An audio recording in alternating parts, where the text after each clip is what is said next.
Today, we are going to talk about the philosophy behind the reversal program for heart disease. Now, you know, philosophy is important to me. It was a good subject in school to me, right next to calculus. Ken and I went to Pitt together, and then my brothers came up after us, and Ken was a great philosopher too. Okay. So we're going to talk about this philosophy, and I'm going to just highlight it by saying first that we're going to talk about what we want you to remember out of this. So we're going to go over points of that, the keys to successfully overcoming heart disease, the keys, and reprogram your mind to accept the treatment, so to speak, and having a positive and victorious mental attitude about the program. That's why we get into philosophy.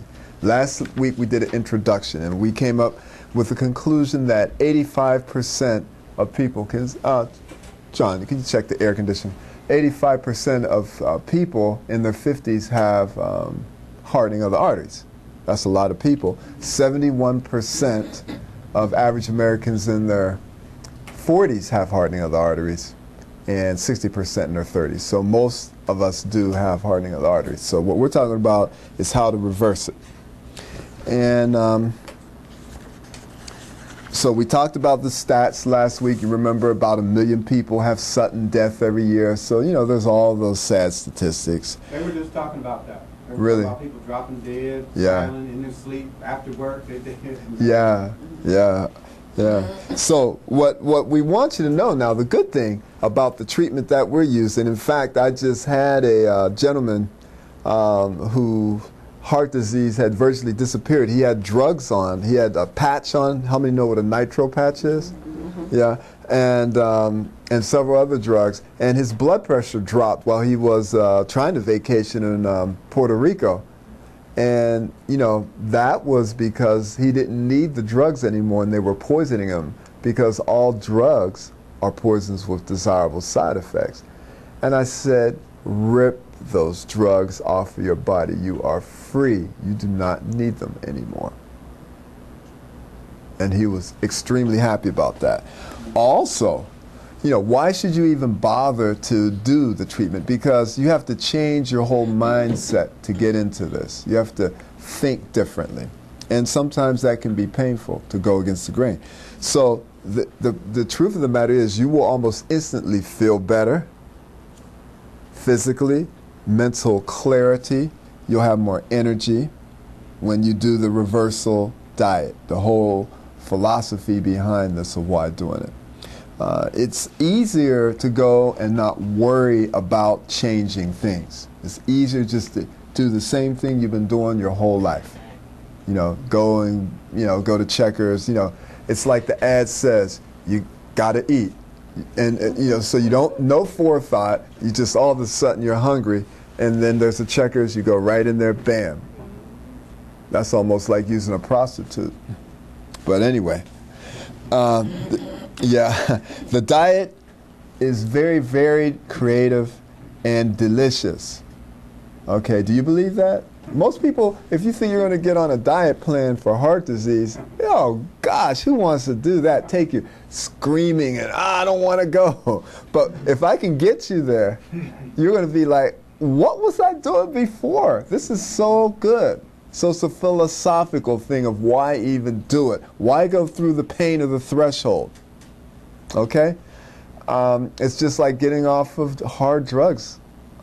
You may so-called feel good injecting it, but then you may have to go through a weekend or two of hell, but then the benefits afterwards are much greater than the hell you go through. Same from the withdrawal from the typical traps of the food in the Western world. Okay? This diet is rich and powerful. I'm going to give you an example. They did a study in the Discovery Channel, and they took about dozen humans and had them live around gorillas for 2 weeks. And the study was that the humans had to eat all that the gorillas ate to the best of their ability. And in proportion, because gorillas eat 50 or 60 pounds a day, so the humans had to eat about 11 pounds. Now, when's the last time any of us have eaten that much food? These humans were vomiting, a few of them, because they couldn't keep up with the volume of food. But when they were done, their bowels were moving well, I guess. So, everybody had lost, who needed to, 20 pounds. I would probably gain more weight because I'd be doing my push-ups. And everybody's cholesterol dropped about 40 points in 2 weeks. So I guess we can just say, eat like a gorilla. Now, can you imagine your doctor saying, you kind of look like a gorilla compared to a dog. You should eat like a gorilla. Have a good day. Well, what else do I get? No drugs? No, that is the drug. Eat like a gorilla. I'm serious. You went to all that school to tell people to eat like gorillas? So I have to sit back and think about what I'm doing. Oh yes, eat like a gorilla. Is that better? What? So the health will improve, the blood pressure will drop, the cholesterol will drop on this program. Cardiovascular symptoms will fade away. Dean Ornish proved that. Dean Ornish, how many people have heard of him? From Sausalito, California. And basically, he proved that with diet, you can reverse heart disease. Now, it wasn't as dramatic as we get with diet and chelation at all. Chelation seems to melt it away. And guess what? You lose weight too. I saw one of my patients today. His initial blood pressure was 220 over 120, and his weight was 260. Now his blood pressure is 140 over 80, and his weight is 212. I'd say that's an improvement. And he's happier, and he's working out. And guess what? Your taste buds will adjust. Now, don't be like some of my patients and they go to their family reunion and they fall off the wagon. Why? Because they didn't take the time to think, philosophize. I'm going to the family reunion. You have to bring with you your own aura of influence, almost like a force field. And that force field will be some greens you make, a sweet potato pie, or something you're going to contribute for the family. The only thing you have to worry about is them eating up all your food as an appetizer. Then they have all their food to eat, and then you're out of luck. Okay?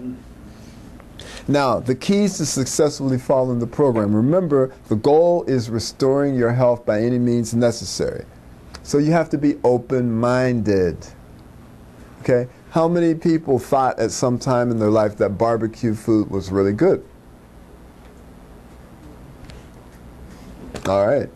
And do you know that smelling barbecue smoke can give you lung cancer? That eating barbecue meat has as much oxidants as smoking 300 to 400 cigarettes? I was driving by a barbecue place. I saw that lethal smoke coming up. I told my children, I said, see that smoke? Don't even breathe it. It's a shame, Yes? Does it matter if you use natural charcoal or charcoal made out of true hardwood or something? I'm sure it's better. Probably smells a little better, but once that flesh starts cooking, it produces those types of chemicals. It's like saying, is it better to eat organic turkey or chicken? And it is, probably. It's probably better to eat an organic human if you're going to, but the thing is, then the turkey that's organic, I heard it's so appreciative of you feeding it organic food that when it's time to slaughter it, it willingly lays its head down on the block for you to cut the neck off. You may need some support. It sounds like you do. For compliance to the program. Now, my brother and I, we used to go to Aunt B's house, and she would have a layer of food that was out of this world, I guess to them anyway. And then, of course, my grandmother's fried chicken and chocolate cake. And I told my grandmother, I wanted to be honest with her, so I came home and I said, Grandma, I can't eat that anymore. I can't eat your fried chicken or chocolate cake anymore. She was hurt in a way. She said, Richie, she said, you growed up on it? It did you good? It didn't hurt you? I said, Grandma, it's a philosophical reason. Because eating one piece to make her feel good would be okay. But that would be like a junkie doing one more piece of drug to make his friend feel okay. It's a philosophy thing. Yeah. It's the philosophy why. And I may feel like I'm depriving myself at that moment. But then I have to reward myself another way. So you really have to look at this philosophically. So when you go, I remember their section used to be large, and then they prepared me a little food, and it was in a little corner. Every year my corner got bigger, and at the end, their corner was a little tiny corner, and my corner was bigger. You were right, Reggie.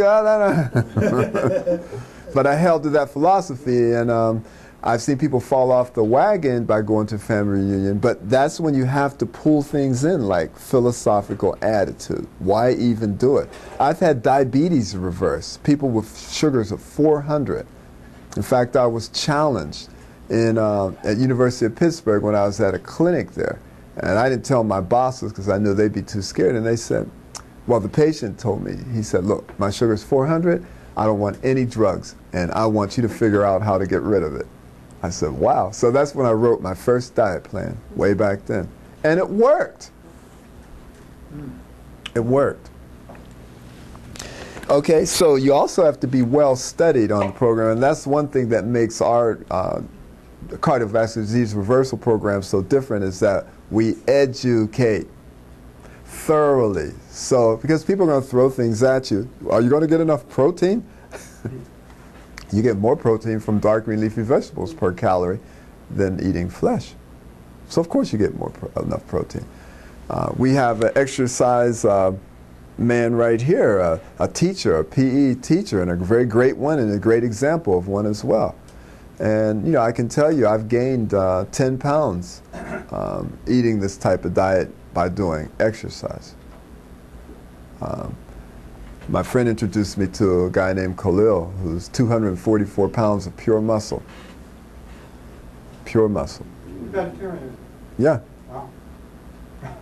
Yeah. Looks like a linebacker. And some, no doubt.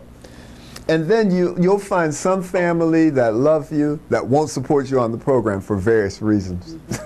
Number one, you make them feel guilty. Number two, that means that they have to actually think about it. And how dare you making them have to think. So you have to philosophically think about it. That's why this session is on philosophy.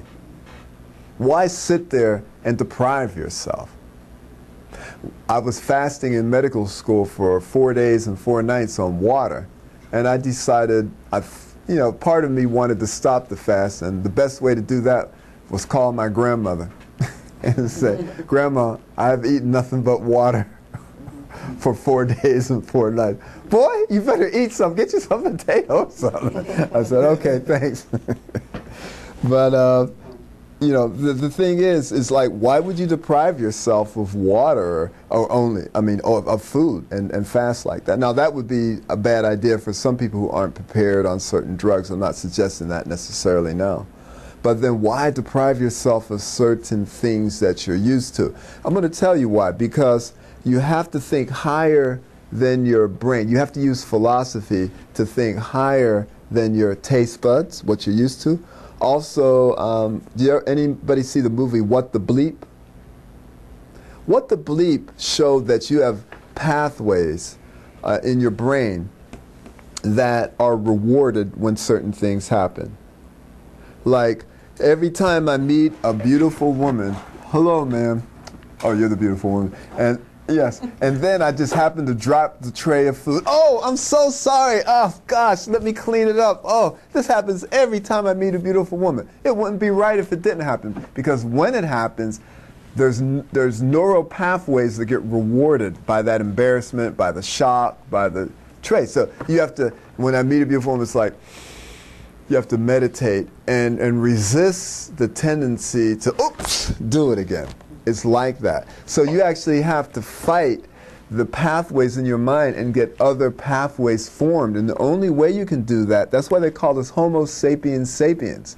That means we think a lot, and we have to use our brains to overcome the tendencies to eat certain things. Also, physiologically, when you eat certain things, enzyme pathways are generated within the GI tract that are distinct for those particular foods. So if you're used to getting proteins, let's say from flesh, for instance, you are going to feel weak initially when you don't get flesh because you're not going to have the enzyme pathways set up to get all the protein from the leaves and the beans and stuff. So maybe a few weeks that you just do that. So my twins, when I go past Popeyes, it's nothing like normal. Yeah, I remember I was walking on Peachtree Street and I was eating meat very sparingly, but I walked down and all of a sudden I'd want some chicken. I'd say no. It was my philosophy why I didn't do it. That's it, because my body wanted it. I'm like, my God. Okay? But what physically helped me is getting excellent protein from smoothies and things like that. And that seemed to physically help. Sometimes we need help physically. But it is a philosophical idea of why take a stand, why be different. There's points where there'll be ups and downs to that. There's some points where you'll be treated like a demigod or like somebody very important, so to speak. At other times, you'll be like an irritant. Oh no, I don't want to think about, because they don't want to think about what they're doing. They want their comfort zone. Because when you get out of your comfort zone, it can be painful to the mind, and sometimes all you have is philosophy to take you through there. And that's what we're talking about. And let's see, I want to tell you, the diet does make you well. You eat as much as you want. You don't have to count calories at all. So, and that is something that's beneficial because then it becomes effortless to do it. You don't have to think about it too hard. So that eases some of the pain once you have committed yourself and get the hang of it. You need a total commitment. If you're trying to reverse heart and artery disease, it needs to be a total commitment. Because you need that strength, you need that impeccability. It's like if you have fatty liver disease or hepatitis C, you just do a little alcohol. All you need is a drop and it flames the liver up. And then one drop can lead to another drop, or one piece can lead to another piece. And then you need something to break that cycle. And some people may go to me or go back to me or some other things. But we try really to make it so the cycle is not broken. Because we want people to be free. Like I tell people, philosophically, when people come in to see me, to the best of my ability, I want to make it so you don't need me anymore. I hate people strung out and dependent on me. Oh, doctor, I need this, I need that. I want you to be self-sufficient. Now, why would I do that? That's going to cut down on the bottom line. I don't worship money. That's not my philosophy. We all need it and we want it, but I'm not going to worship it. And, my practice is generated, the philosophy of my medical practice since I was a child. There's 3 reasons why I'm a doctor, and I need to perfect them, of course, because I'm still, like my wife says, I'm in, we're all growing. To help people, to make a living, and to deal in science.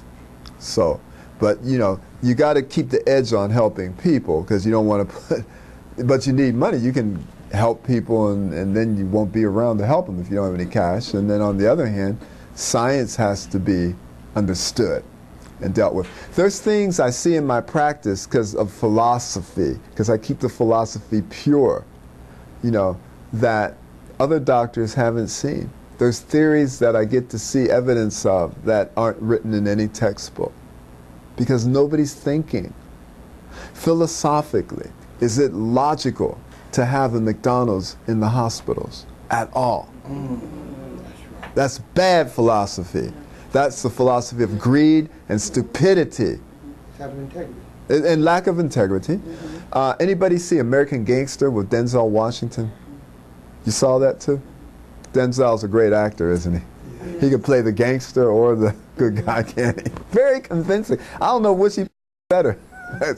But anyway, long story short, one of the main actors, young man, busted Denzel fair and square, and Denzel said, "Okay, who do you want? You want me to give you the mafia so I can get out of jail?" And the guy said, "I'll take them too." And Denzel said, "No, you don't want your own." The guy said, "Yes." He wanted his own. 70, and this is based on a true story, 75% of the narcotics squad in New York were corrupt and busted, fired, and jailed. So there's going to be plenty of heroin on the street. And there was. You know, so that's the wrong philosophy. We have wrong philosophy. We could have had cars that run 66 miles per gallon. Years ago, people cried, "Oh, the oil crisis." I'm bored. Can you please wake me up when you guys wake up? I mean, really. I mean, if my philosophy is everybody do their job. Just do your job to the best of your ability. We can make this world a paradise right now. That is my philosophy. Do your job. Now, do I always do my job? No. You can ask my wife. She has criticisms. but I mean, you know, your spouse is always going to know your weaker points. You know, that's what Wayne Dyer said. You know, like Wayne Dyer's wife said, you have a lot of nerve giving people philosophy. Look at you. But that's how it is. It's philosophy. It's philosophy. So that's a point to remember. So you're going to be getting away from fatty, overly salted, sugared, chemicalized, processed food that tastes good. It tastes good. Now, individually, when I'm seeing patients, depending on how much they can take, I give very grotesque things, but I won't do that here because I'm being filmed and things like that. But, you know, just because it tastes good ain't good for you. You know, and then your taste buds may be perverted. And I'm afraid some of ours have been. And now, I want to go over a couple things here. You got to watch out for going to regular doctors. Medicine's magic bullets found in this Discover magazine. I love reading Scientific American, Discovery, and I love reading about all those different universes and Einstein's theory of relativity and how space spins, and all that stuff is great. And did you know, by the way, there's a black hole in the center of the galaxy 10,000 times the size of our sun that bends light and blah, blah, blah, blah. So I like all that stuff. That's what I do for fun. But this guy, patient, for instance, came in and he was having a stroke. And it was decided after they ruled out low blood sugar to use a drug called TPA. You know what I'm talking about. This is a doctor here, Dr. Carter. And his CAT scan was negative for a bleed. They put him on TPA. And guess what happened to him? He died because it caused bleeding. It thinned his blood so much. And we've heard a few stories like that. I still work in ER. Can you guess how many times I've initiated giving TPA? 0. I just can't do it. You know, it's like what they call it is like a gamble. It's like a crap game. Either you win and get your function totally back, or you may die or get worse. But a lot of people are criticizing the whole bullet idea that the drugs are a magic bullet. I've had many patients on statin drugs, and it makes their bodies really, really, really weak, and they get off of them. We can get cholesterol down in about 4 to 6 weeks, from like the high 200s down to 130, 140 with this program. And no need for drugs. It's estimated in the Journal of American Medical Association, and that was 1998, the number in that particular article was thought to be about 100,000 people dying from drugs a year. 100,000 people in America dying from drugs a year. And they rush drugs through now. And also, I found something interesting. Industry-sponsored research. In other words, the company doing their own research, they found the drugs, let's say, beneficial 87% of the time, but general research, 65%. So there's some bias there, wouldn't you say? And I remember this drug when I was doing my internship at the Mercy Hospital in Pittsburgh. I was a young, intern, and this drug rep, nicely dressed, I might say, they came in and they said, "Use what was it, Bendictin? I think it was Bendictin for nausea for pregnant females." And I said, "Sure, okay. You guys did your research. I'm sure you guys are well. You look like you know what you're doing." Then 6 months later, "Oh, we're taking it off the market, causes birth defect." I see it'd be a cold day and you know where before I listen to drug reps. I just look at them. You see? I just had all of my carotid arteries. I just did it just to see what they look like. It'd be a shame for me to sit up here and talk about reversing cardiovascular disease. But they said my arteries look like a teenage arteries. I'll be 55 this year. So that's a blessing. They didn't even see, they said just about everybody, majority of people, 85% or more, have intimal thickening. And that's the inner lining of the arteries, thickened by the age of 40s, in their 40s. And they said 0. So I've been living this diet. I've been doing it. And why did I do it? Philosophy. The why you do it. It can be, now your philosophy can involve whatever you want. It can be religious, it can be strong thought, it can be a combination. And mine is personally a combination because I think it makes the world a better place, and that's serving the Creator in my own way. So I wanted to just say thank you for listening to this. Philosophy is very sweet. Know it, it's like a spirit or something. It's almost, you can't even hold it or touch it on a physical level. I saw this movie last night, and this one being was nothing but gas, and this other strong guy thought he could beat it. But this being of gas was very powerful because it could cause a lot of things to move. Yeah.